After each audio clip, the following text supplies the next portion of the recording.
dostum, həyatımda nə yaxşı ki varsa, anla dostum, mənim dərdimi sən anlarsan.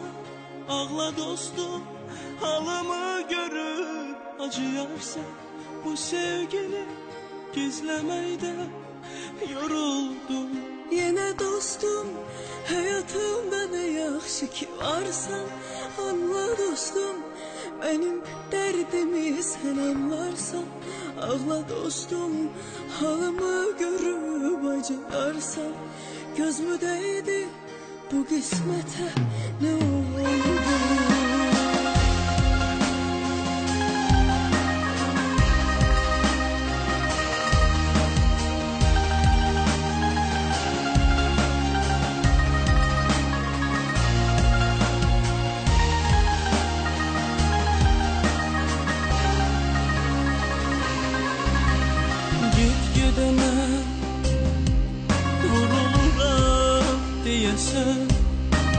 Seni sevmedim ki başkasını sevesem.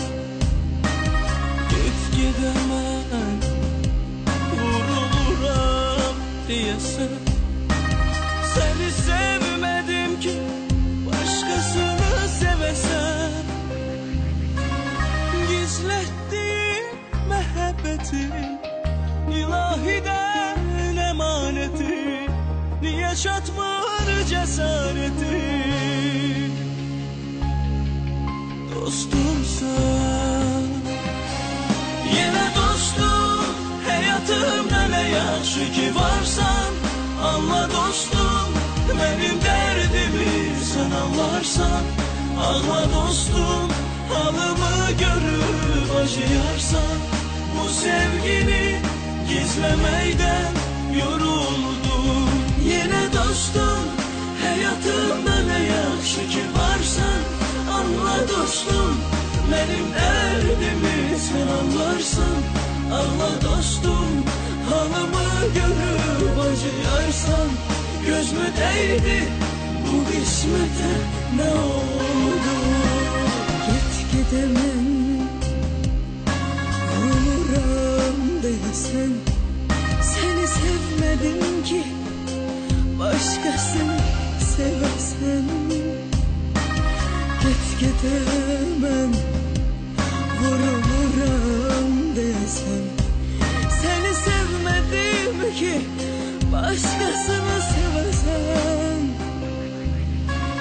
Gizlettiğim məhəbbətim, ilahiden emanetim.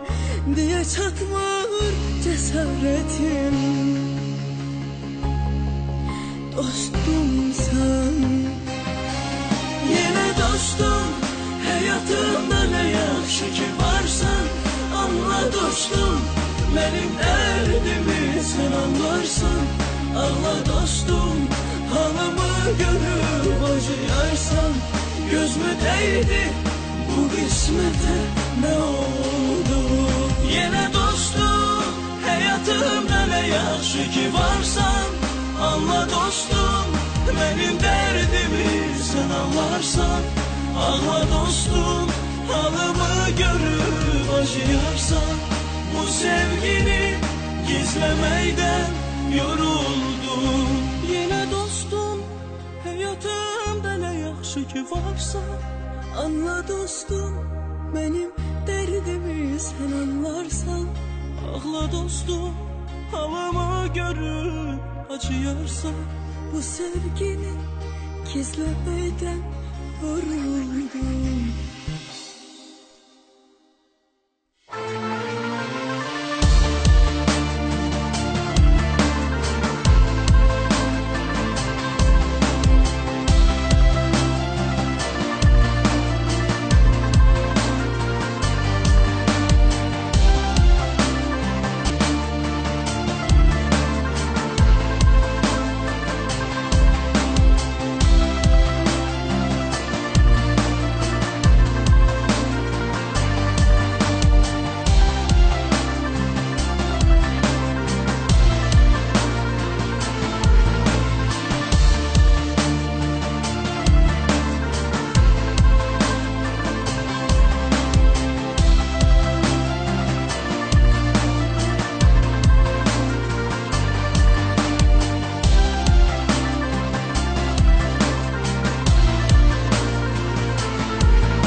Öpürəm.